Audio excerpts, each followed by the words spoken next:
rendez-vous ya peuple congolais, magazine du peuple. Tolobela Congo, le mardi le 2 janvier 2025. Tout dans le plaisir, il y a encore les besoins de la télévision pour te présenter le magazine du peuple, magazine d'analyse et de débat, magazine d'enquête et d'investigation, magazine de la dénonciation, magazine d'actualité en direct dans numérique télévision, de lundi au vendredi, à Ouana plateau de la vérité et permettre à Bisso tout ça analyse des fonds pour permettre à téléspectateurs au Badar Olanabiso, l'éclairer notamment la Madali Koulika et Koulou, République démocratique du Congo, politique Yambo, Kotambola. Boni Boni, oui, préoccupation de la population, Yango de Dali, souci la Bisso, Oyo, tout ça de lundi au vendredi en direct. Na numérica télévision tiga comme tu dois continuer la série ya babonane to pesi bonane na ba téléspectateurs nyonso oyo bazali kolanda biso to kobosa na pété ya kopesa nos encouragements na année 2024 na batoyo basali ba travailler pour intérêt ya peuple. Oui, si on travaille pour l'intérêt du peuple, na musala na biso, na mission na biso, et ça a raté, il y a qu'à critiquer, il y a qu'à dénoncer, et ça peut y a qu'à louer. Travail, bateau badali ko travailler pour la nation. Nabo sanité, Fabrice Lucine, le DG de la SNEL. Merci beaucoup naba effort, malgré. SNEL, dali ko senga, il faut pas bakisa ba mégawatt. Ba difficulté zali ebele. Mais le DG Fabrice Lucine a accompagné vision ya Mokonza Mboka Félix Antoine Tshisekedi. Atamboli la vision, il y a mon Mboka malgré la difficulté, mais le DG Fabrice Lucine, le DG de la SNEL a au moins travaillé. Et puis dans l'accompagnement toujours, il y a moto à Zalina et à niveau ya Kinshasa, le DDK Tukuzu, oui, avec Obundatan soit pour matérialiser vision et ça les matins soit malgré ma passe, ma difficulté. C'est comme ça que tu encourages, Bango. Tu encourages bateau nyonso bazali ko travailler. Lelo to do beta masolo ya barimaniema, mais tolobi Mouyaya zala. Pourquoi on insiste qu'il faut Patrick Mouyaya azala toujours reconduit? C'est par rapport à sa touche. On te donne au monde lelo yo biso ba jeune tonali erré. Tolobi que non, ministre compétent. Lelo bateau bazako sala honneur na gouvernement soumenwa. Et ça raba jeune. S'il faut citer Torotanga Patrick Mouyaya, Torotanga Constant Moutamba, Yango Tolobi Patrick Mouyaya, Azala, Tolembiote, Mokonza Mboka Félix Antoine Tshisekedi est conscient, na travail, Narosala, on continue toujours Patrick Mouyaya, vous avez le soutien, il y a des journalistes, vous avez le soutien de la population, Batoba Lingio, double brassard Patrick Mouyaya, Azala pour population. Bandivio, Tikabiso, donc de côté en scellé, n'a pas les dans mon salon, les bourgmestres, il y a je crois qu'il y a complicité avec la régie, Bako Edenga déjà pour mon image, on a commandé Nini, et qu'on défilé, on a 4 y a plateau d'Abiso pour mon image, qu'on a dans scellé 2 fois des brigades d'assainissement. Et ça les grâce, il y a des forts, il y a bourgmestres et un scellé, oya dali ko bunda dali ko travailler toujours alobi sele na ngai mo sale fo salema sele na ngai fo ebunga li septième salité 2024 dali 2025 il faut toi accompagner vision ya mwana Mboka Félix Antoine Tshisekedi ya ngwana boza ko mona brigade d'assainissement sali est-ce qu'on peut suivre toi quand on extrait il y a message il y a premier citoyen il y a municipalité c'est le monsieur Franck Mbo Zona Meso, donc on a bon message on va s'adresser à la population. Alors Billy c'est quitter il faut piquer pour qu'on ait la brigade d'assainissement et de travailler pour la commune de l'Ancel. On suit la vidéo et puis très rapidement, Barocha Bisso dans ma vidéo d'insert total à travail comment madame Ossala va descente sur le terrain toujours pour assainir la municipalité d'Ancel. On suit la vidéo. Et awa eza yakosakana te toyeko sa ba ventir te. Toye lorsque tu reconnais na terrain bat ba moni oui réellement bat ba outi na terrain ba outi sa musala awa place ya ba paresse ezate na lobi place ya ba paresse ezate soko ko zo 10 francs 20 francs o ko zo 10 francs wana par rapport ya tâche ba ko pesa yo silisi nde ba pesi yo 10 francs. Soko Silisi Angote ne revient pas ici pour pas payer ça 10 francs. Est-ce que tu as Landa? ne revient pas ici pour payer ça au 10 francs. Donc tout ça musala oyo awa na kinkole soki to sisi na kinkole toke na terre jaune. To sisi na terre jaune to bimi maintenant na route nationale numéro 1. Eza brigade auto créango pour na libela atanga leo naza su bumet c'était mais bumet so akoyaka ka so akoza na même vision même esprit pour maintenir toujours brigade oyo. eloko oyo mwana mboka Franck Mbonzola Meso le bon élève de Félix Antoine Tshisekedi na mosala aza kosala taswape na commune ya Selenge ngana 2025 mosala ekosalema. Ah, image mosusu komona ngona eseko na dako kita mule dako beta. Moza komona que non, le bourgmestre abi na kotikala na bureau te. Na kotikala kaka na bureau te fona kita sur le terrain. Na palpe réalité, tala ba inondation. Lelo do mona ba salté nyo zali verser na ba caniveau wana, na ba rigole. Alobi motonyo so simba pa o kita na se. To sala to bongisa to ngisa, sele na biso. Merci beaucoup monsieur le bourgmestre. Mokonza mboka dako mona yo azali kotala. Toza kokende na remaniement. Oui. Très rapidement l'actualité. Avant de vendre le sujet du jour, oh les autres dans le plaisir et Rouyamba. 3 invités du jour, tout dans mon amboka, Serge Taboko pour les comptes icidés, tout dans mon amboka, Académie Mango pour les comptes, il y a ACP parti cher et Jacqueline Gobila, tout dans mon amboka, Braille Mouya, Oyo, Andeko et Seder et Dali parti cher, il y a mon amboka, Jean Lucien, Boussa Tongba. Oui, tout dans la bango, 3 dans 4 plateaux qui permettre Bisso de parler par rapport à ce sujet. Est-ce que complot d'aller ça les meilleures opposition contre les pouvoirs en place? Complot. Et d'aller ça les opposition d'aller ça la complot contre les pouvoirs en place.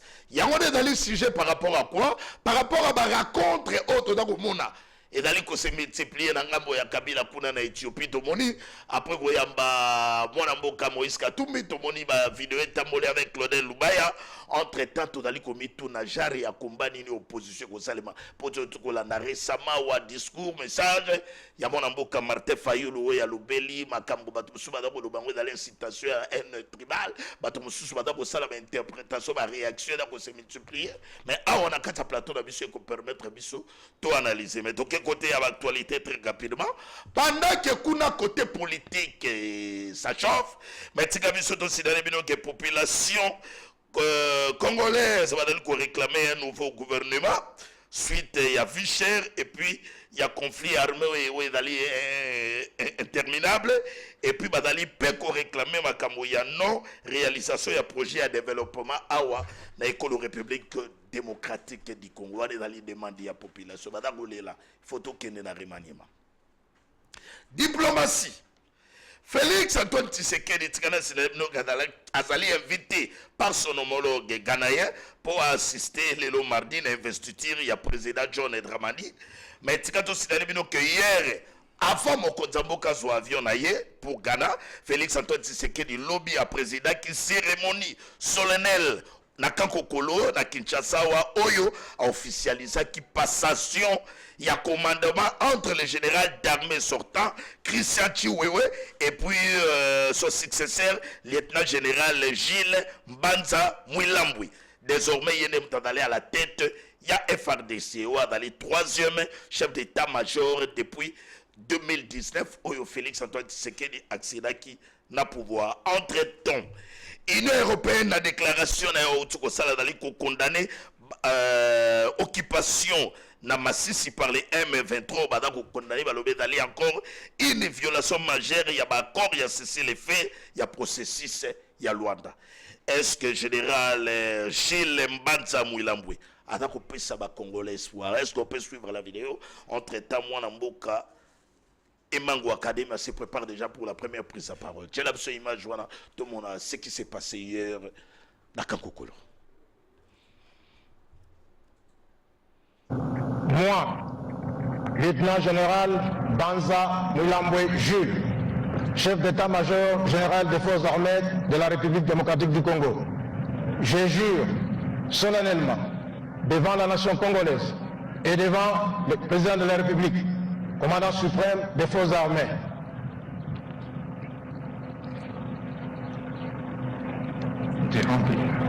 et devant la nation congolaise, de respecter scrupuleusement l'esprit et la lettre de la Constitution et des lois de la République démocratique du Congo, d'accomplir avec loyauté et honneur toutes les missions qui me sont confiées, de consacrer toutes mes forces et tout mon savoir-faire à défendre l'indépendance, voilà, général la souveraineté. Gilles Mbanza Mouilambwe, tout ce qu'on a dans la vidéo. Entre ta première prise de parole, si tu as mon amboka, Académie Emango, ou tu as signalé que les Congolais que Jean Tiningobila, ou le président national, le sénateur, le président national, il y a ACP, a convaincu déjà on a Kinshasa depuis les 4. Très sérieux aussi à Wayamba Boramboka. Emango Académie à la Cataplateau. Je crois que ma recherche c'est image de 5 de Serra Natana tous les. Na mon avis même ma présence il y a Eli Alemba Norbertino Matanda a mobilisé qui bato badala que belé pour na kokene boyamba président national il y a ACP parti cher il y a mon avocat Jatini Ngobila de sénateur na mon avis moi na moka Eli Alemba Norbertino Matanda na pour présider bien une forte mobilisation.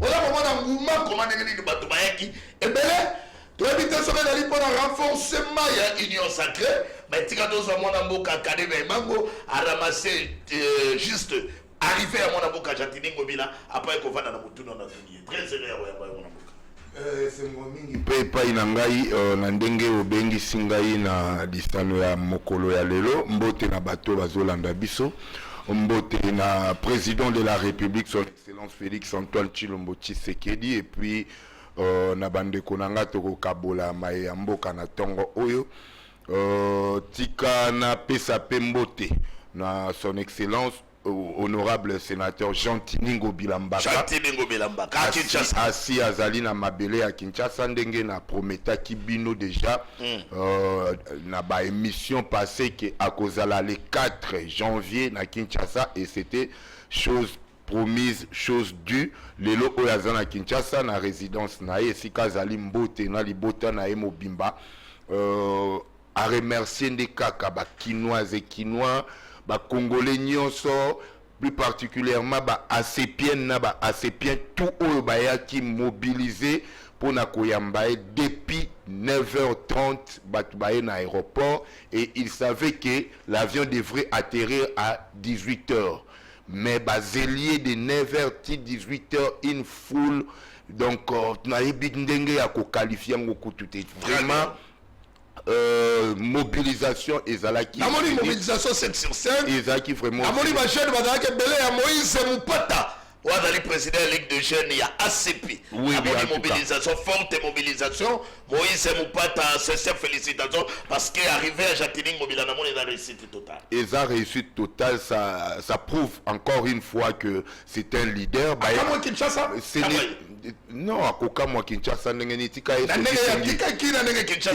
na songi wana pardon eloko kaka ye asepeli ezalaki kaka basepien te les gens sont venus l'accueillir aussi comme gouverneur honoraire. Okay. C'est-à-dire que Bazo Lingaeti Lelo parce que quand même il a donné aussi sa part dans la ville ya Kinshasa. Voilà. J'ai dit sa part. Ouais. Donc merci encore une fois na Batonyon so Bayaki Mokoloana dimanche oyo dimanche ya semaine otozali alobi sengil to ça la messe ya remerciement pour naïe aza chrétien et vraiment chrétien tu reçois la messe après longue maladie imaginez que ba poison c'est côté qui na ba foi na ba kati kuna et heureusement que Dieu est grand na ba bola mouya ça la kanzambe a récompensé du sous vie et sengeli dimanche oyo tous les ACP encore une fois de plus mobilisation ndenge zalaki kaka tout le monde na cathédrale et à Lingwala. Très bien. Tika bisoto avancer rapidement. Puisque tu le makambo ya Jatini Ngobila mais il faut reconnaître que na début na senga ki vidéo ba tchela biso vidéo ya actuel général ya oya zui bateau de commandement dali successeur ya général Christian Chiwewe. Na ligi o meka un peu ko analyser par rapport ya nomination parce que batebele badang le belango ke balobi oui et ça couper ça déjà da signe ou da couper ça espoir mais entre temps aussitôt nommé awa la cérémonie ya remise et reprise Mais aussitôt aussi, une nouvelle information aux Union européenne, la déclaration n'a pas ça la lobby que Massissi Lelo et celle dans Maboko ya M23. Est-ce que cette nomination, tant que ça la passation des pouvoirs, la cérémonie à prestation et à serment, et donc revivre, et donc ça va Congolais espoir, ou bien les loyaux Félix, Antoine Tshisekedi doit multiplier encore d'autres efforts pour que cette fois-ci la paix et dans la retrouver la partie est une paix durable. Je crois que nyonso président de la République a kosala ezakaka pona surtout problème ya est. Mais lorsqu'on nomme comme ça, ce n'est pas kaka pona est. L'armée ezali pona kobatela bas civils, population disons et leurs biens. Ainsi la police tout consort. Mais plus précisément la Makamba Est, je crois qu'ils allaient souffler des vies Moussous Oyo. Son excellence Fachi Béton a péci les sous la population congolaise, connaissant les prouesses en général et Banza, oui, Banza, général Banza, et Gilles Banza, voilà. Naebi que ezaba stratégie, mais comme ezaba stratégie militaire pour nako si ça mingi problème où il insécurité à est ezana nous dévoiler tout mais biso awa eloka ngala ko ebisa président de la République a kitasiko tinase parce que le général lui il est le haut. Nassé, c'est-à-dire tina front. On a les militaires aujourd'hui na front oyo kutu ba existe à côté mais ba pesa kabiso qu'on a un nombre tel na front. Or na front ngo so ki okei okuta nombre wana te. Et ça na sécheresse ya rosakanate. Et tout ça ils ont handicapé même volonté au président de la République Azanango atal la likambouana ya ba militaire fictif oyo baza mingi na kati armée ba mekako réorganiser les sous effectifs ya armée pour ils ont causé vraiment problème à Makasi. Merci et beaucoup. Voir comment aussi faire tomber likamboyo Kabila tikela kaya biso ya mixage brassage et mixage tilelo on a que des infiltrés oyo bazo lingata to avancer facilité et il y a des stratégies je crois qui sont déjà mises en marche. Merci pour beaucoup. Que faciliter sécurité na est ezonga makasi. Très bien. Comme mesdames armée, il n'était pas trop de commentaires. Vraiment. C'est que les cérémonie au bout de la cérémonie à remise et reprise, il y a moto à jouer bâton de commandement comme chef d'état-major général. Il y a FRDC et d'abord le général Gilles Banza Mouilambwe Oyo a succédé Christian Chiwewe. Bon moment on a aimé cérémonie commandé dans les calobi avant mon konzambo kazo avion qui pour Ghana et sika qui ne ko assister na cérémonie à prestation à serment et homologue naï mais avant d'inano walobito il faut participer na cette cérémonie solennelle oui c'est le magilobi na kakoko mwana mboka Serge Taboko de quoi ici. Vous avez un mot à piper ou bien au tokota rapidement dans sujet pour qu'on avance? Non, d'abord les alliés à couper son beauté. Ndenge nkolo a bateli ke tomoni sous son boula oyo a bateli mbula mobimba musala makasi ali kosala a bateli pe ndeko nangai emangumango ataza pona ngambo ya banguna ya mboka na ndeko nangai En tout cas moya la sepeli komona bango lisusu mais makanisi nange ezali mingi na bakongolo bazali kowa oyo vraiment emoko posa ya koseka posa ya kolela. Est-ce que tu peux imaginer qu'en Afrique, je crois dans les 53-54 États, c'est les pays ici en Afrique, je peux dire, où ils sont envahis par d'autres États, où on tue chaque jour, où on parle de plus de 8 millions de déplacés internes, de Batobana attaque au Salabilangate, Banata, Rotina, Bana classité, de Lokomoko Izalité. Les soum to sali to éviter quand pour ça va congolais c'est tout ça qui est rwandais ba ougandais ba burundais tam surtout on va sécuriser donc ndeko ezali passe au souki on a to katisi na ngambo awa ya maindo beka pembe na biso awa wanaweza kutu bato kuna est ba ko biso communauté internationale il y a les américains qui sont là c'est une grande armée trop kokate mais awa ezaka bato basimbi ba flash na ba arme ba aka o na ba arme ba beta ka ba banini ba makako wana awa kaka na mai ndombe awa donc tozo kokate donc ni ko bakizali passer mais en même temps tozo ka bato bazo kenda soki na ba football bato bazo kenda soki voyager donc à un moment donné ko fanda bobi et c'est ça peut-être ndoto na zina ndoto soki sina kozonga normal mais comprendre que ça ndoto te et ça des réalités donc ils allaient vraiment ndeko et tous ça ba Congolais bazolanda biso ba ki makamu na lobako avec beaucoup de peine parce que ba kambo tangi bandaka na 96 bande ko ngata musu baki na est bakaisi ba te makabe okoma bo ça dit ndenge banda kuna ndenge ya boye bakelo bipe ko envahi biso je comme na 98 ya wasima me trai pas ceux qui ba pays ya sadeke sungaka biso te RCD alingaki déjà so Kinshasa awa banga bazo na Kinshasa ta biso pe banga ba gorger biso na kata bandako donc seigneur ba congolais tous ont conscience surtout na bande ko na biso bali ko se prétendre bazo diriger mboka de base en conscience parce que j'ai nazali ko se souvenir encore maloba ya Ngwanda abi je disais au maréchal faites attention avec tous ces renards les corbeaux ici qui vous disent que Kisanga ne tombera pas Lumbashi ne tombera pas Goma ne tombera pas mais tant aux situations comme qui catastrophique ba comme ko luka musée tant musée ninga malmené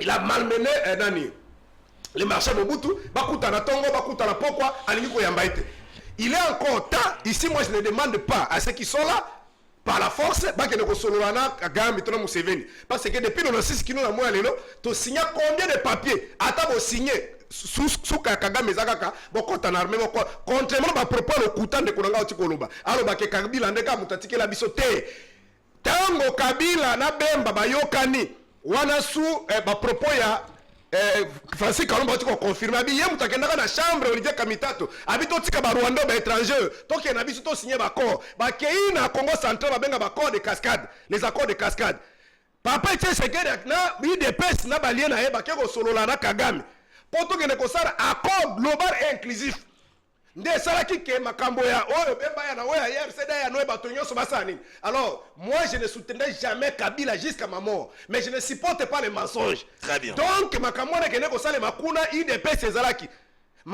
Francis Kalombo ko rappeler biso que même maman na pesi mbote tonga ko tsimanga politique te maman te pas zaka kuna na Sun City donc ko sabato ke Kabila buto memela biso merci Mwanambuka merci mais bon vanda wa 7e année yango boko merci ko bimisa bato na te donc makambo ezali ya pasi ya motu yango wana mais peut-être ceux qui na koloba liluba moko na makambo ya armée problème ezali ke ba nomination mingi ezaka omoni na fait régime Mobutu après piège 91 93 ndenge salimaki wana ba nomination mingi komaki politique tout ça bon si ko ba nomination peso salima oyo ezali mingi na coloration politique ou géopolitique parce que l'armée ndenge mibeko mboka na biso lobi na article 187 ici même mettrait pas l'armée est politique et ngi koloba boy armée a problème à technicité armée a problème à chaîne de commandement armée a problème il y a respect à hiérarchie armée a problème il y a ba commettre des moyens matériels des moyens financiers c'est-à-dire prise en charge ba militaire et des moyens humains logistique c'est-à-dire ko tia ba condition ana ndeto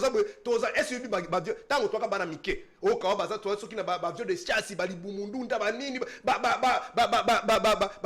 matériel o ezaki na ba canceta ba tout ça lelo ebi bunde biso kombe tozana ndeko fekse bisaki biso ki biloko soso bo banga na bilote bola la ponge ba bébé Kagame kola la pongite na ndako na yango tozozila tala nde bande kwazo merci Mwanambuka ya yozolo bakio Union européenne mutaifona biso ndeko masisi kwa yozo Union européenne merci alors la dernière déclaration Union européenne on va donc condamner ndenge OK sous occupation ya donc on a sok bati ba moyen matériel no tiko numérer à te ata ba changer ba généraux 50 il y aura merci Mwanambuka tikato avancer comme la première prise ya parole ndeko monga tinelinga message bonjour monsieur j'ai une question, est-ce que chef d'état-major Aza Moulouba bon Gilles Mbanza Mwilambwe Maloba na Katangé selon de Komoro na Kata Plateau c'est à vérifier mais il n'est pas Louba Maloba na Katangé selon de Koyo après cette information à sur le plateau de la télé dans de Koyo à tout le motuna de comment pas tout le motuna bonjour tout nan de Koyo ici d'ailleurs bisabiso ya loba ko sangana na Kabila te et bongo na commander une basali front uni pour l'opposition. Oui. D'abord aza na PC d'abord mbota en plus ça mutalo kutanga na beti lisolo ko sangana te na lobiki na ko soutenir ka jamais Kabila jusqu'à ma mort. Est-ce que wana to ko soutenir na ko sangana ba balo bien za concept mi balé. OK.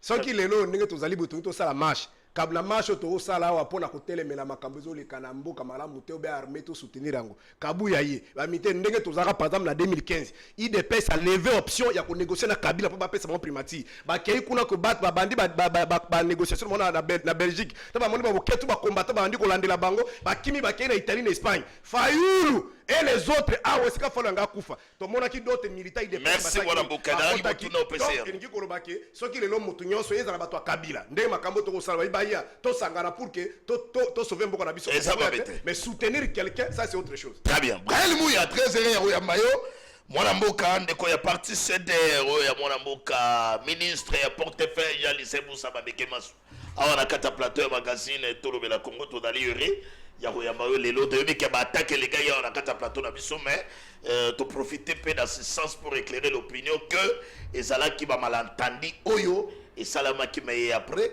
tout ce qu'on soit version où est allé vrai je crois que mon amboka va éclairer biso à travers ces plateaux président ya merci beaucoup ndeko Lwamba na pesi kulutu na ngai Serge Tabo Kombote na lingaka ye mingi na pesi pe mango merci beaucoup mbote to komi na 2025 na pesi ope mbote très bien na profiter na koluka ko éclaircir na opinion aujourd'hui.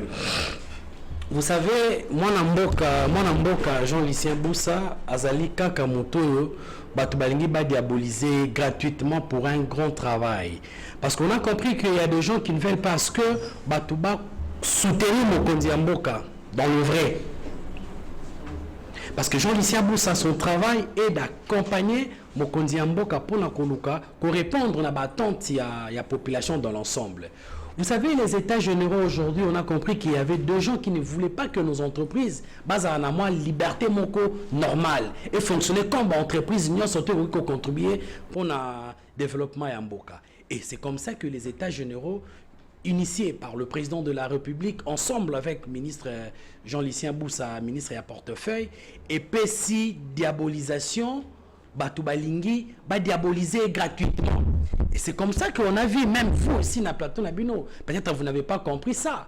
Et vous vous êtes attaqué au ministre. Non, nous, on revendiquait tout simplement les problèmes d'argent. C'est ça que je dis. Comme il y a des gens, l'éclairage. On ne peut pas rester focalisé dans ça. C'est-à-dire que c'est ça l'honnêteté intellectuelle. Vous avez compris que moi, Namboka Jean-Lucien Boussa, il a fait un grand travail. Vous savez, aujourd'hui, Ndeko Lwamba, ça fait 16 ans. Depuis ton organisat, réforme et entreprise depuis 2018. Ça fait 24 ans. Depuis, il y a eu état généraux et à portefeuille. Mais il a fallu maintenant qu'on ait un moment où il y a évaluer yango 16 ans, 24 ans. Est-ce que nos entreprises et comme un niveau qu'on travailler pour contribuer au développement yamboka. Vous savez les problèmes aux ans yango lelo population azolia malamute boina.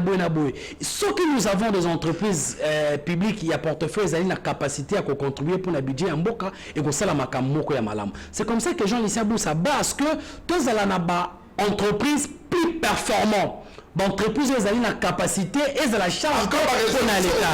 C'est-à-dire que la résolution déjà, je crois déjà pendant ce mois de janvier ici, on va travailler à ce que la résolution est écoute. Mais il faut comprendre que le peuple congolais a comprendre. Moi, quelques recommandations autres, ça là qui n'a pas état généraux. Vous savez, les Colombes aujourd'hui, cause na fond, ils allaient le Comoro ya malamu, cause na fond du portefeuille, et qu'on permettre à ce que et qu'on relancer nos entreprises. C'est-à-dire que l'entreprise n'a pas un fond du portefeuille, on dit que l'entreprise n'a pas relancer, on a la capacité à travailler plus ma capacité. Et qu'on permettre à ce que nos entreprises, créer des entreprises.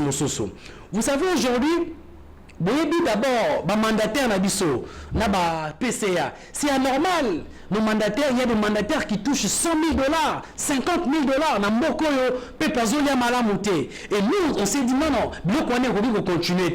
Il faut qu'on réduise temps de vie. Il y a des mandataires et PCA. C'est-à-dire qu'il faut avoir un salaire aux la malamou. Et c'est comme ça que le ministre Jean-Lucien Boussa propose à ce que Biloko Le ministre propose encore que non, tous à la DG à malamou, eux va koluka ke battre parce que ceux qui ont une entreprise et atteindre un niveau de performance. Mais tous les animateurs qui travaillent pour merci mon amboka l'entreprise est travaillé malamu. Toboy makambu c'est la quota politique ndeko bandeko ACP babino parce que tous les députés belé bandeko SID balobi compétence ezala. Ce que muto azo sala babiloko alingi ke moi nous tout à tangi classe congolais tout à travailler dans l'état azala na chance ya kokoma DG lobby et muto abongonde ba congolais balingi ba combattre gratuitement. C'est comme ça que nous éclairons la population et puis nous informons au président de la République. La population va soutenir la recommandation faite par Jean-Lucien Boussa dans l'état généraux du portefeuille. Très bien. Tout c'est l'impact de notre palpé. L'entreprise publique à l'été dans le mais la théma canard boiteuse. Et après, à un moment, il katani. Makamwe bandi après un moment, il katani. J'ai même mis une vidéo à Trans Academia. J'ai vu même les agents, les chauffeurs. Qui ont des babi ba paiement. Nyonso wana o. État généraux. Soke ko bota positivement. Biso le l'autre dans l'aéré. To ko senga to lobi jali sebusa. Azonga a raison atikala. Mais sur le monde fruit dans nos pété. To le matin pour nous dénoncer parce que nous avons ce seul devoir là, il y a qu'on former, il y a qu'on informer, il y a qu'on éduquer nos téléspectateurs qui ont l'habitude, qui nous donnent miso na bango, matoi na bango pour bayoka biso. Mais Jean Lissé Boussa, je suis très content na travail. Bato balingi va profiter. Basala ba complot contre Jean Lissé Boussa et on a l'anéanti parce que travail na y a mon découpé sa résultat nambuka. Maintenant laissez-moi avancer. La tika yibino et puis to continue à sujet. Sujet du jour, très chers téléspectateurs.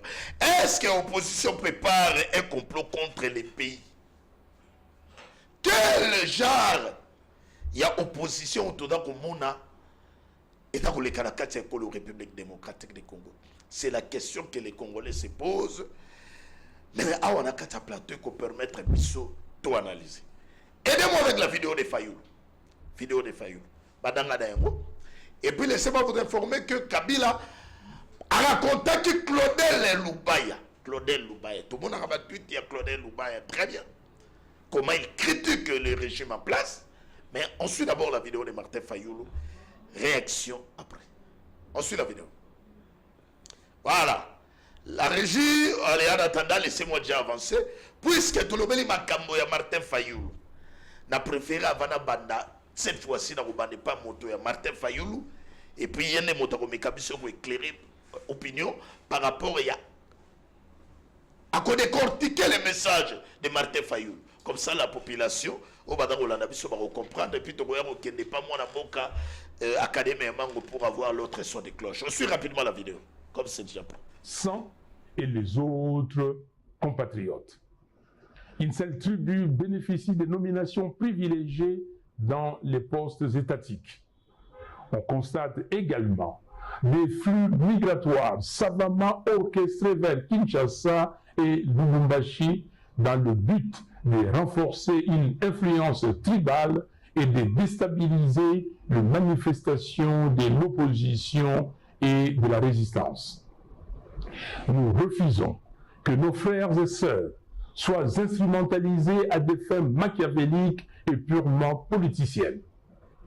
En parallèle de tous ces maux, la pauvreté explose. Plus de 80 millions de Congolais vivent dans une pauvreté de plus abjecte de la planète. Pas trop de commentaires.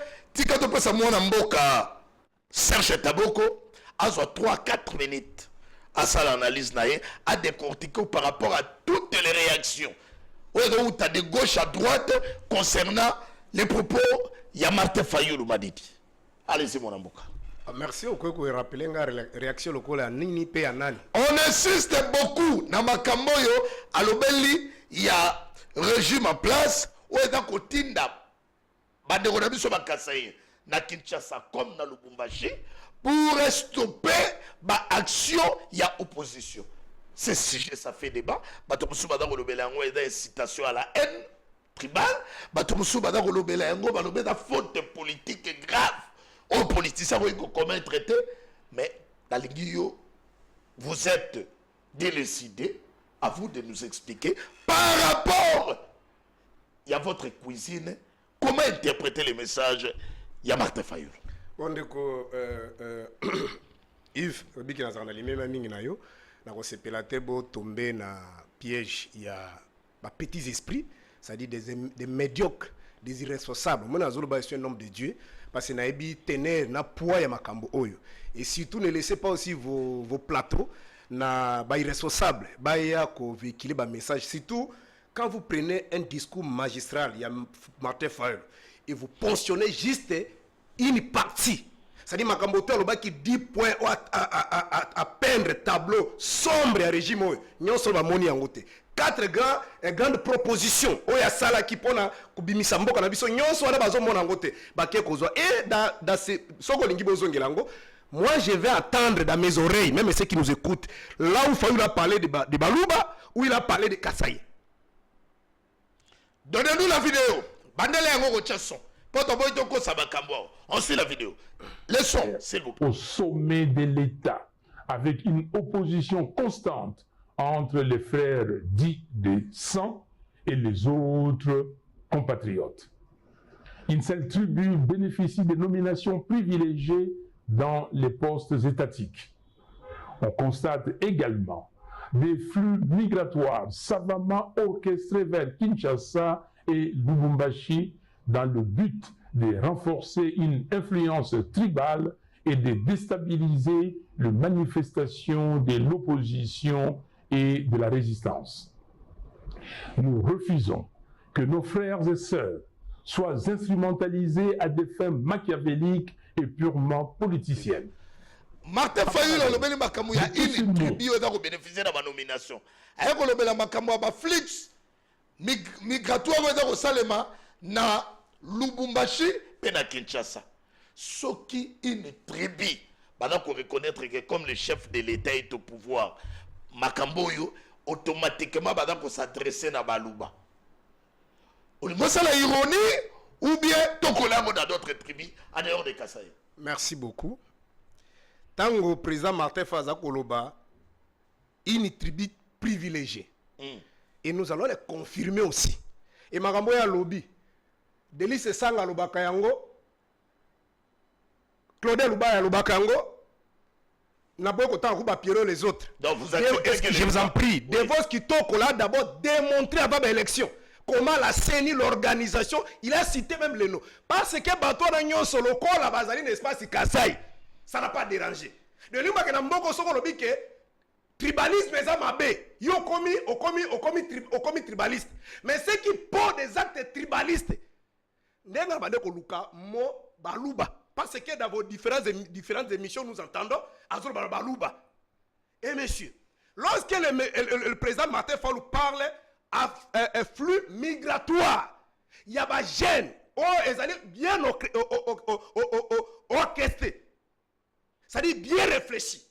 Et si Kanine a empêché que Batma ou un espace à Kassaïté, ce qui m'a fait d'abord mal, puis les autres là, ce sont des médiocres, on ne peut même pas s'intéresser de d'abord la B. La B à Zakoloba. D'abord, flux migratoire, soit exode rural. Ils ont salé ma mingi surtout la partie orientale. Mais ils ont salé ma kuna pour la raison économique et sociale. Ils ont salé pour la raison sécuritaire.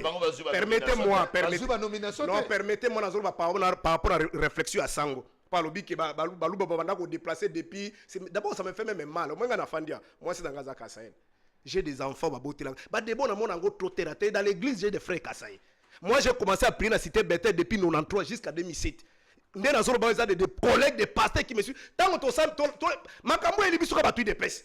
Quand tu sais que tu étais au pouvoir, bah débat ils allaient quitter. Vous comprenez? Alors je vais te démontrer sur le niveau qu'il y a un débat, on a un tribalisme. On va te démontrer que Ezali d'abord ensemble pour ça. Mais permettez-moi la outil collection déjà que même les procès de Vos Kito qu'il a fait même à qui ont même libéré l'organisation internationale. Comment on a nommé la CENI, la Banque centrale, l'intérieur, partout, la justice, tout ça. Mais personne n'a osé la voix. Et tant que l'obéi Kambaba gêne, mais les vidéos sont là. On se demande qu'on se prétend que ton outil, il ne parle pas à une communauté, pas des jeunes qu'on est en train de recruter. Et nous sommes des victimes. Même Mike Mouki Baba Kangaye, il est passé des missions Bakanga qui a dit que nous avons nos frères au recruter Bazali ou Baba Yokaka Félix. bango ne boto babetaki biso des images existent oyo bacivil na bapolicier bazobeta bato maintenant les civils c'était de qui donc mwana mboka pasteur naza na yo malobeze mpa na yo donc acceptez-vous que message ya président Martin Fayulu ezokende na même sens na badiscours ya Mike Mukebai ya Daniel Saf. Mais nous condamnons instrumentalisation ya bagène lokolo peut-être badéclaration parce que la Lubumbashi dans cette condamnation et ça la réseau mais il condamne vous dénoncez na Lubumbashi bato bango baza koloba to uti boye moi je vais même pas répéter ça et ça les réseaux sociaux oyo bazo sala bazali ko recruter bazala Kinshasa connaît tout le monde na manifestation tout le monde comment ils viennent nous tabasser faire tout et monsieur soki bolingo ke na terrain on a cet intérêt glissant yo zo caméra non kita ke na ba parlementaire debout bande ko na biso baza IDPS otala ko na 98% ko mona ki baza espace moko moi je vais pas ce débat là c'est terre à terre et ça débat moko sensible ce sont des petits esprits parce que biso lo ko na décidé mais tala na au statut il y a cadre organique il y a bureau national. Mais les cassés sont là. Mais t'as là, si on compte, tu vas réclamer Kuno Bazoloba. Il ne faut pas nous amener sur ce terrain-là. Donc, Fayulu n'est pas contre les cassés. Et qu'on va nous boni, à réfléchir nous boni pour le débat bongalo. D'abord dans les discours de ceux qui n'ont pas démontré les Congolais, ici, au Congo, peut-être permettez-moi, parce que Toloba. Ici au Congo, d'abord dans un passé récent, on a vu un sénateur. Aïe bazo comme ça Congo royaume. Ce qui doit changer la constitution sur les réseaux sociaux. Félix qui m'a donné là pour moi na Tony a et ça les réseaux sociaux. Tout le monde est sika groupe moko ba kapiamba na ba kombo mosu ba bimite pour ba koloba. Et si nous sommes dans un royaume. Ah on a Congo. Tout le monde madame moko comme on est Denise si c'est du chocho. Aleka lo ba pouvoir na biso. Yona ni se kanga munoko na ekolo be kanga munoko na yo.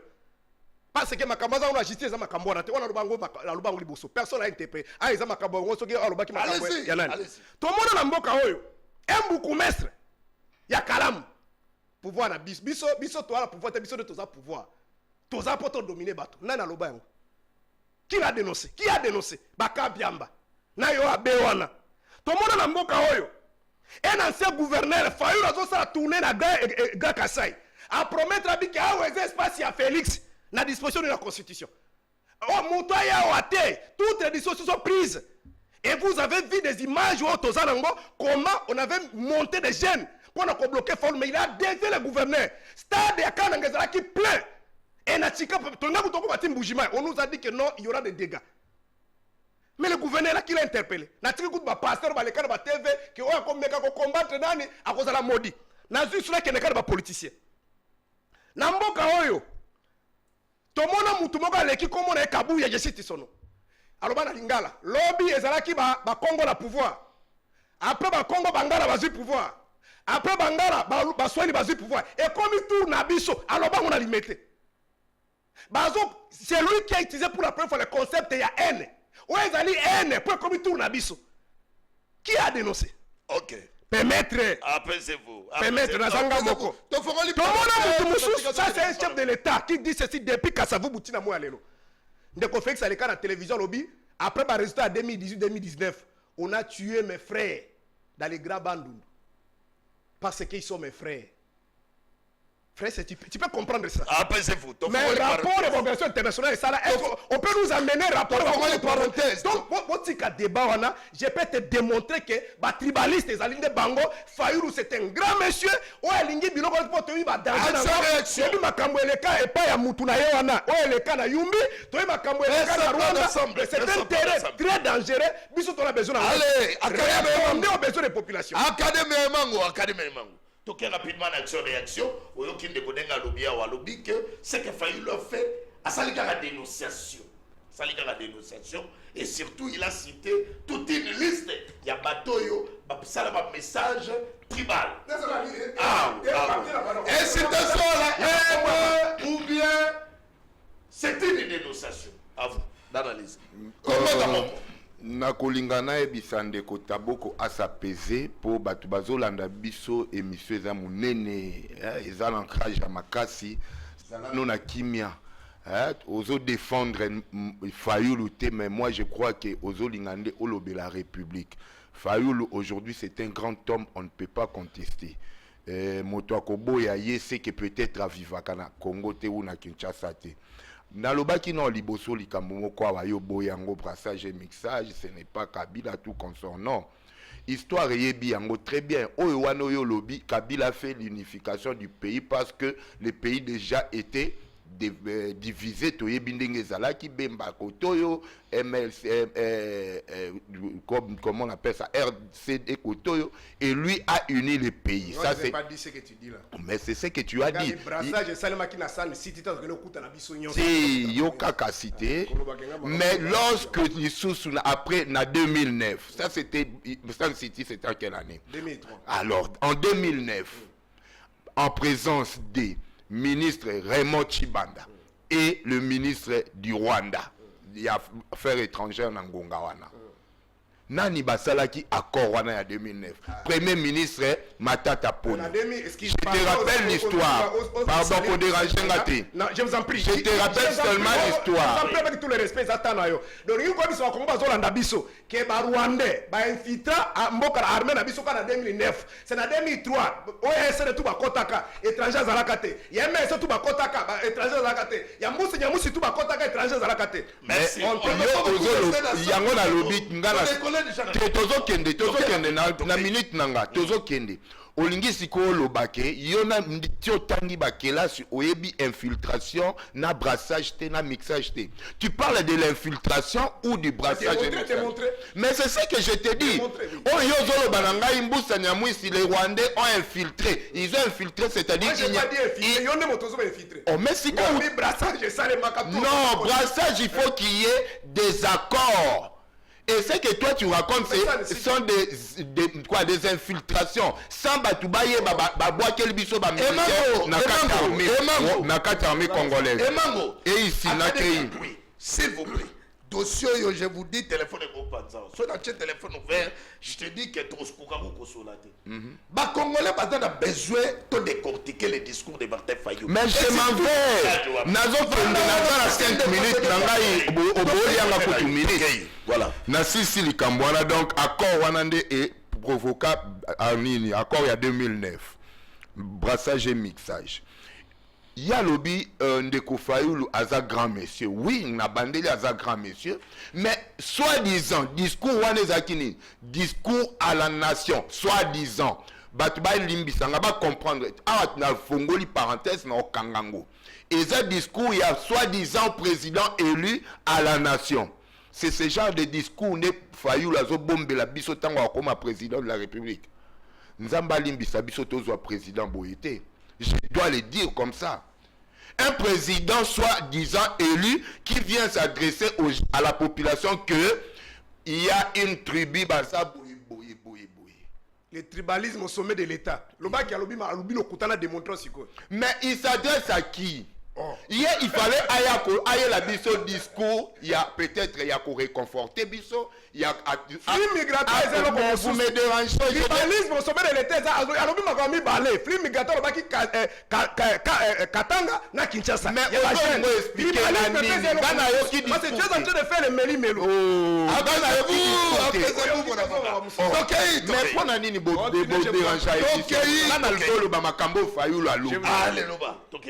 Oloba migratoire, oloba flux migratoire, oloba di makambuya tribu, tout c'est la même chose. Il a parlé de qui? D'une communauté d'Abakassayen. Toi tu fais très à quoi? À quelle communauté? Mais il a rappelé qu'il n'y a pas le bango. Écoutez, Yoka, Omoni, Yé Atangelinga. Vous n'a cassé Zakabalouba. S'il vous plaît,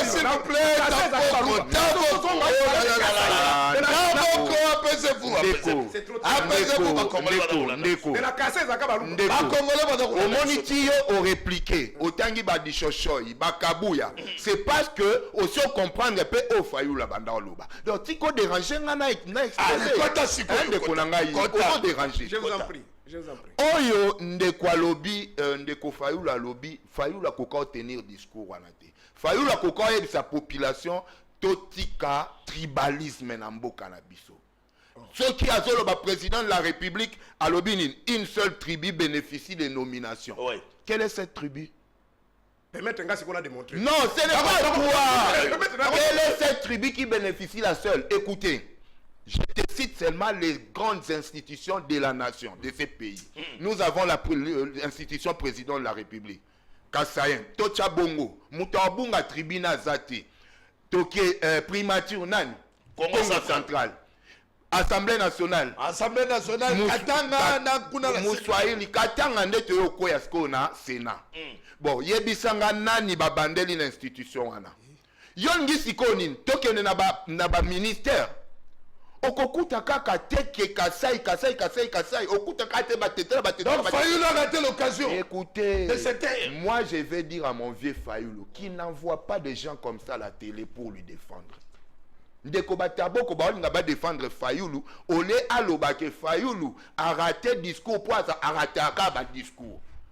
Fayoulou a sala ba discours à vieux, il y a bien que c'est mon vieux. Merci. Je reconnais sa compétence, c'est un bon opposant, mais qui ne réussira pas à devenir président parce que n'a pas genre à discours boyé. Mon topé c'est voix tami balade. Très bien. Naroya Rosongela Yana Souka, pendant tout d'abino, opposition prépare complot contre la République. Et si vous avez un parce que tu as occupé que Kabila Royamba Martin Fayoulou. Tu as occupé que Kabila pas Royamba.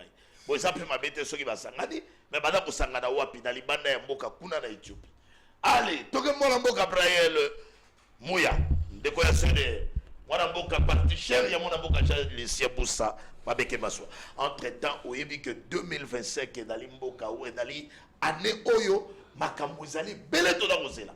Bokotabonga lobaki ya la commission multidisciplinaire en 2025. Bokotabonga poni remaniement ko sala mandat 2025. Ba réalisation belé tout d'abord c'est là où ba changement ou révision de la constitution.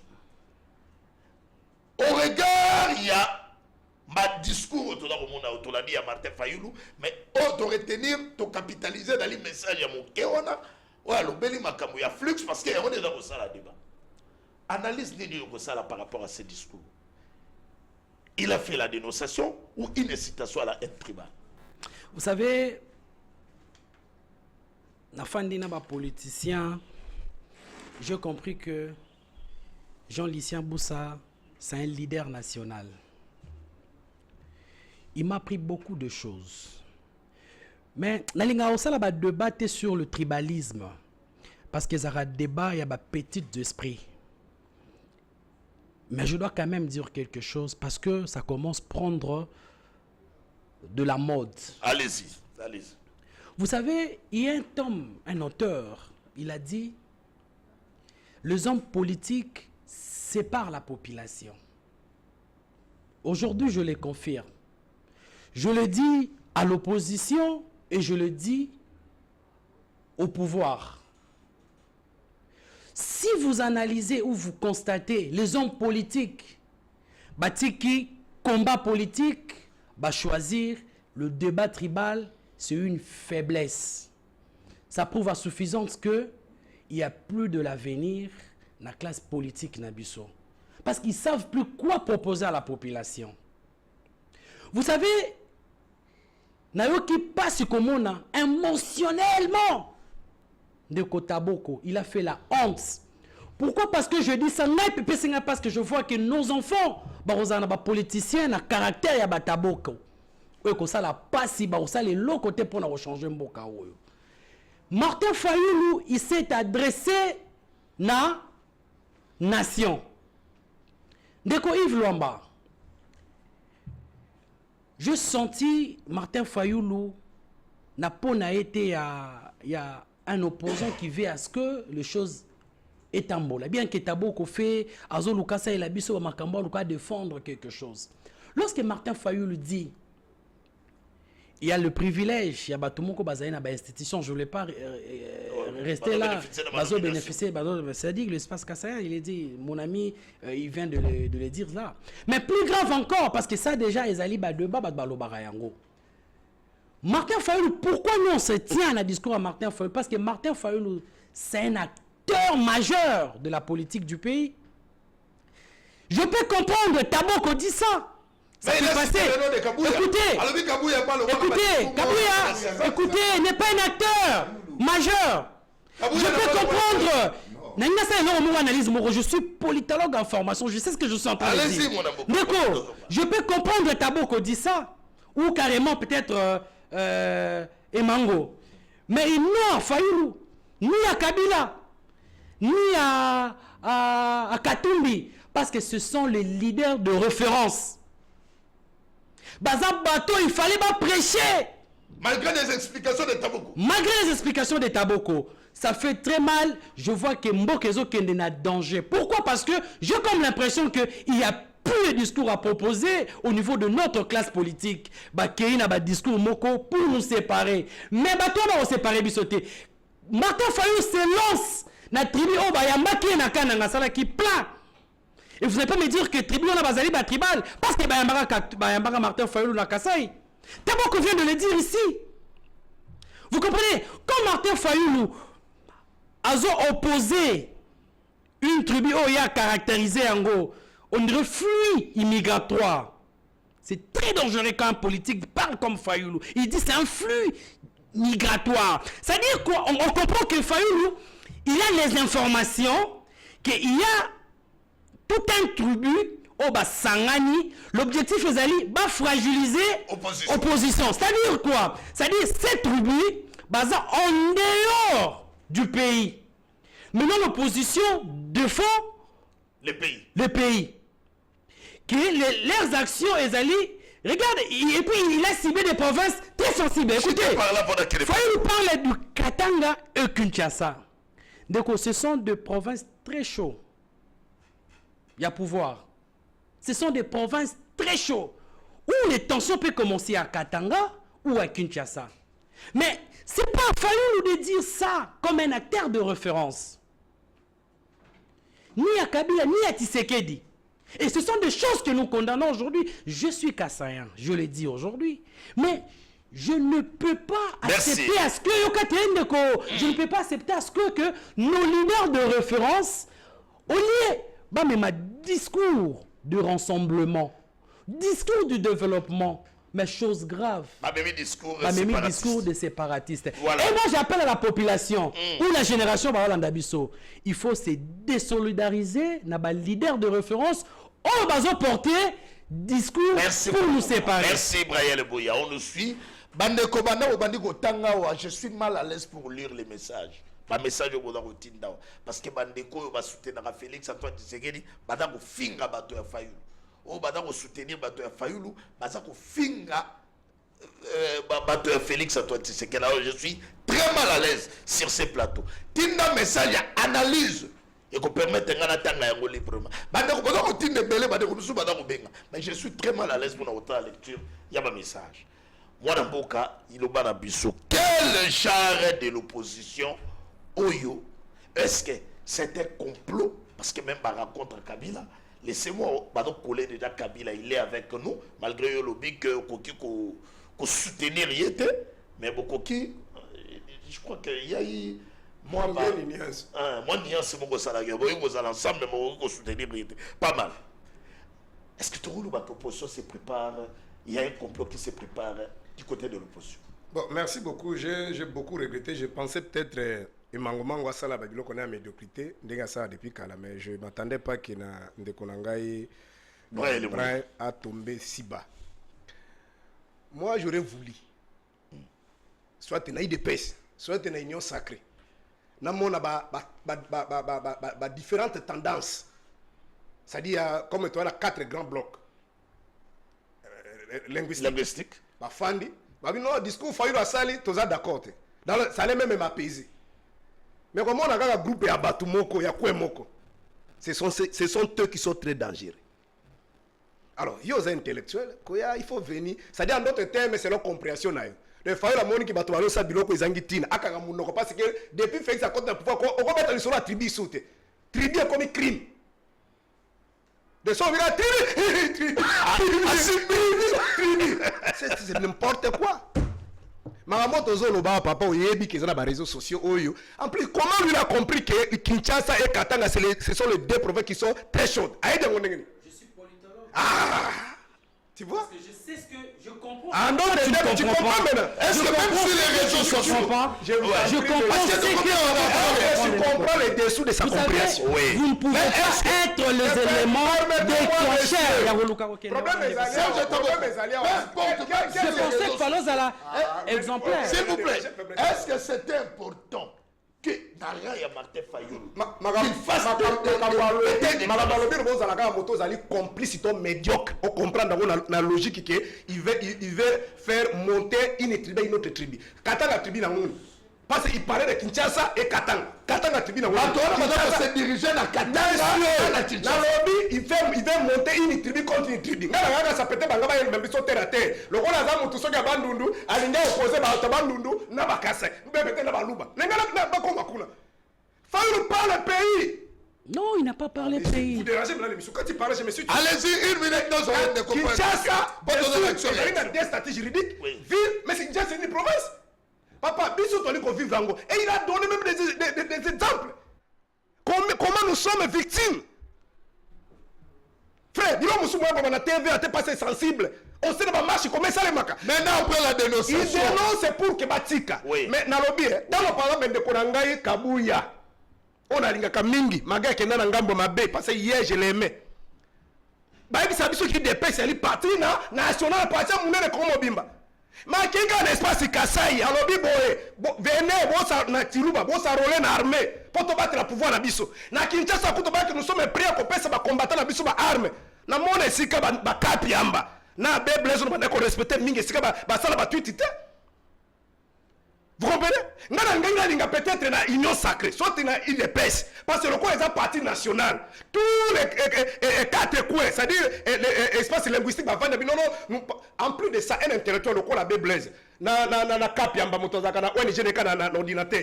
Tant vous avez une analyse, par exemple, vous avez peindre un discours. Oui, par exemple, il a parlé ça, nous avons par exemple aimé ça, mais par rapport à ça. Mais il y a des gens qui sont pas qui pensent plus ou ceux qui sont pas capables de prendre le pouvoir de la manière démocratique. Est-ce qu'il y a un complot? Non, Fayulu c'est le seul leader. Au moment qui na campagne awa, au moment qui imagine na pêche na biso na Kananga na Chikapa na nini na Kisangani. Qui a fait le prêt il y a failli complot makambo ya rencontre ya ba entre guillemets opposants parce que tout le opposant na comprendre dans sens que ceux qui ne sont pas au régime. Oui. Mais pour parce que nous on reconnaît même pas que nous sommes opposés parce que ils ne sont pas on n'a pas participé dans un processus transparent où un groupe de gens ont gagné. Ceux qui sont là c'est par la force. Dans la logique que ceux qui sont pas avec le régime, je peux comprendre qu'ils sont opposition, mais makambo j'ai bandit le note, c'est depuis 60. Donc complot ça. Permettez-moi non, complot c'est quoi? OK. Permettez-moi. Yo moni limbisana sisa. Baza bango mi balé balo belo comme on dit. Si lisana qui a besoin de Banda 60, qu'est-ce qui se passe? Ezalaka ka o azu pouvoir. Avec au gangster pouvoir, comme si pouvoir royaume. Na be bo bazaki be ennemi lobby bo keko sani. Ba keko sangana pour va combattre. Nous avions voulu to sangana ndeko Félix. O tozaki na hier opposition. Tala discours ya salaki ya suka na triomphal. Solo to bengani bato. To go vendre ensemble. Toko sa ba réforme jour amela mondo. Toko sa ba réforme consensuelle. Tozong sa deuxième tour. Tobong sa mboka na biso. Merci. On s'attendait de ko Félix. Mais ya combien wa molimo mobute kotiye. Alinga sa la paix atika la sa la paix c'est ce ko kukungwendo. Azubi ba medio ko ba vandi pemeni bazo bise ko bangelo côté. Da ndenge boye Kabila sa kei Katumbi sa kei. Merci. Il faut que to après pour changer constitution.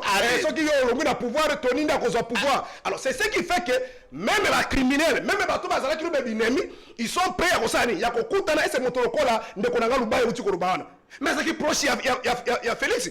Ndelokola Denis Sanga. Ça qui proche ya Félix. Mais pourquoi pas ces bateaux on veut nous imposer un royaume et les gens vont se mettre ensemble. Merci. Emango, tous les barrer la route. Merci. Emango. Alors oui, bango va se mettre ensemble pour barrer la route. Makambo complot ezalité. Allez où vont les choses. Ma rencontre d'abord se multiplier. Kabila d'abord c'est dans Okuna en Éthiopie. Koto qui discours de Martin Fayulu comme ça fait couler beaucoup d'encre salée. Kabila koyamba ende kuna sepele lokona te Fayulu ce n'est pas Fayulu la bandit politique Kabila na zaki na kuna zo sala kama kamususu. Donc nazana respect tant qu'un pasteur mais il faut que la rencontre, tout le rencontre. Toi qui Fayulu fait na vie na terre ou basalaki ke Fayoulou azwa pouvoir na été en 2018 na ba bénéficiaire faut la limbisa bango tout soka limbisa Félix soka limbisa bananga alimbisa bato nyonso bongo limbisa Kabila te pour na biso Kabila Satan et Félix on a ko dîner na Kabila vous acceptez au moins qu'il y aura la rencontre pour très bien rencontre nani mais ndeko nanga boko azama Kabila koma Satan ka soko pas la bango ka Satan te elengi ka soka ke kuta ndeko taboko azama kasi na confusion de mots hein. Balobi il reçoit te ya corrigea bi raconte est-ce qu'on dit mak raconte po baninga msusu un peu azoya ezate ke Kabila nda azoya mbabango avec Moïse Katumbi bakuta bon on a que Fayoulou va recevoir Kabila non mais Kabila Fayoulou ndeko taboko nazongi awa koloba boye moi je ne m'adresse pas à Taboko. Taboko ne fait que défendre Fayoulou. Or Fayoulou tango aye kovanda komi kota la même vidéo à Salaki et à discours il se rend compte qu'il a mal parlé. Ici, je vais m'adresser à mon vieux Fayoulou. Discours ya bongo na carrure na yo. En tant que grand politicien opposé à Mbokoyo, ça ne peut pas passer na temps oyo tozali. Na temps oyo, je vous dis, Mboka ezo kendaka na este. Nos acteurs politiques doivent s'unir parce que vous êtes mon chat, il y a des faux politiciens. Oh là là. Ceux qui vont boire dans le Taboko souffrez un peu s'il vous plaît. Qui leader vous êtes mon chat, il y a des pas même Yakoyaka au Vanda Messa, mais parler le même langage. Nous connaissons qu'il y a de quoi na gestion ya mboka. Ça ne manque pas. Même Fayoulou n'a dirigé et décidé naï. Azwaka na ba quoi même na ilo connaît mon cœur na privé. À plus forte raison pays mouné ne boy. Lorsqu'il il dit que Fayoulou il fallait abeso qui kapiamba à peindre tableau ya discours ya nani. Ya Fayoulou apé ça ba côté bon à côté faux. Mais Moukoloni ni Fayoulou a sali discours awa atangi le côté bon ya pays na. Kapiamba a souhaité civil bien sûr. Oh là là. Mais laisse-moi. Mais il faut leur faire des propositions. Tu n'as pas dans le Biboye. Est-ce que société civile quand on appelle ça va point fort, on a point. Donc il y a Fayoulou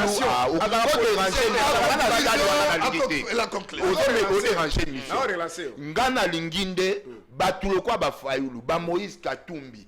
Tango bazoya kako s'adresser la population, ba pesa kapeke non, il y a quand même des réalisations oyo ndeko asali mais tala pe ya mabe boye boye ndeko Fayoulou makambo a lobby et puis si séparation et puis si division yo moko lobby awa na plan. Il y a beaucoup de messages télé oyo zo kotanga te il y a des attaques.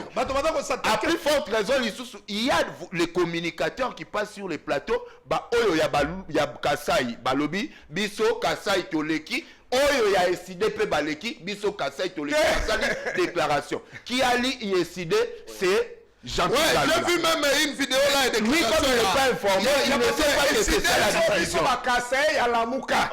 Kuna de Bakasai, kuna sipo baki que les gens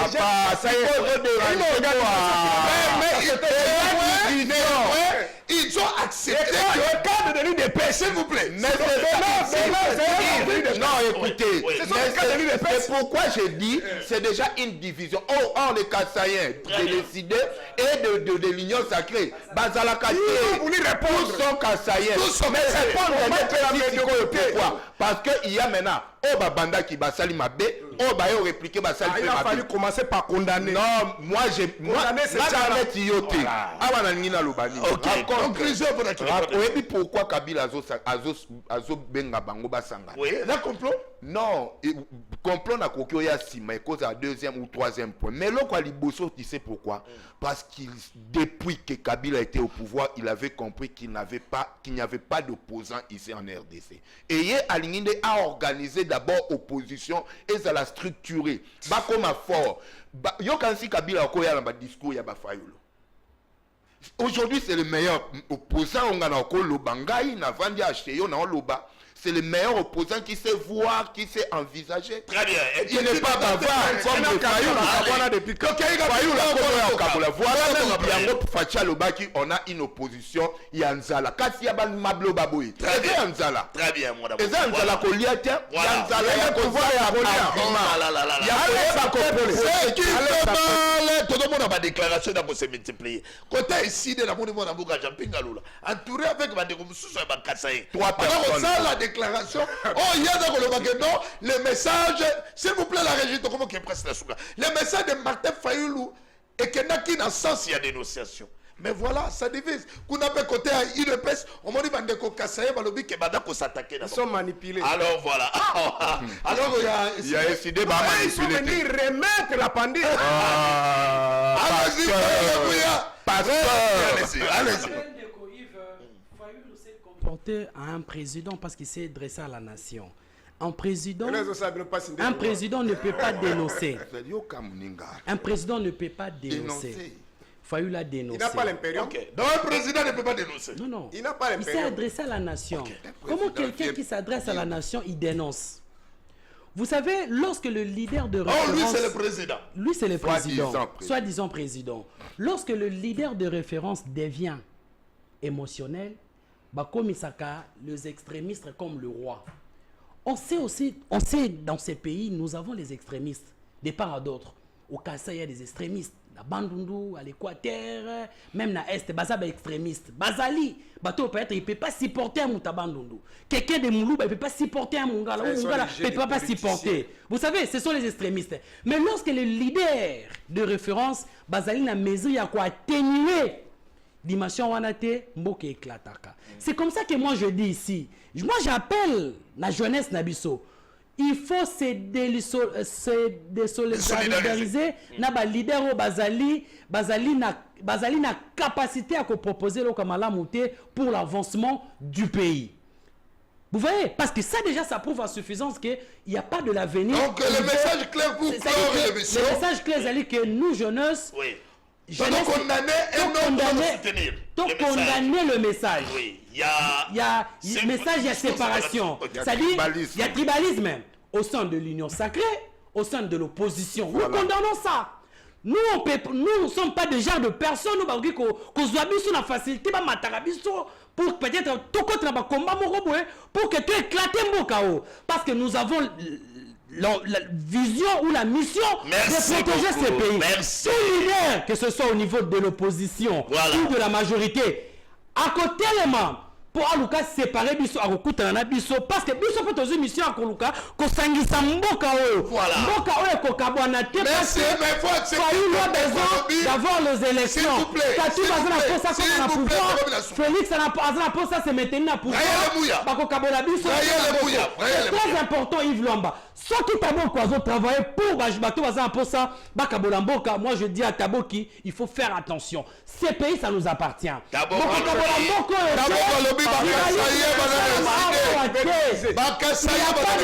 a pas de Kassaya décidé de l'UDPS, de l'Unikuka. Fayulu n'est pas contre les Kassaïens. Non, il n'y a pas de Kassaya décidé. C'est un faux débat. Fayulu il a raté l'occasion de s'adresser dans 10 secondes, je dis ceci. Martin Fayulu a milité aux côtés de Papa Tshisekedi depuis des années 90 de la conférence nationale souveraine. Bakapiamba. Médio comme Moussou qui ministre. Évitons les attaques personnelles. Na retiré en gros. Parce que Batoa Nande Bango Batabale ko tissé Babiloko. Les années m'a mon frère. Les gens Nazala qui quelque part Nazoko le bango na télévision à té. Ngai na biso qui na bala côté wana. Namoni bato avandi ba otala téléphone ba mboso lo bana pusi na loba chilu bate me na yoka kana vanda na bango na yoka azolo babi message ngo fingi ezali wapi munga zolo ko boyo ndio na menga na yokite bazolo ça dit ba kotisi na mutu ya bato bana ko luka message place a fingi oye loko ezala ngote ozo comprendre mais ça ngote donc si Kabila ko na fallo c'est un patriote quand la bande ko bundana Félix no position bango na kate balobi affinité balobi discours naie et j'ai compris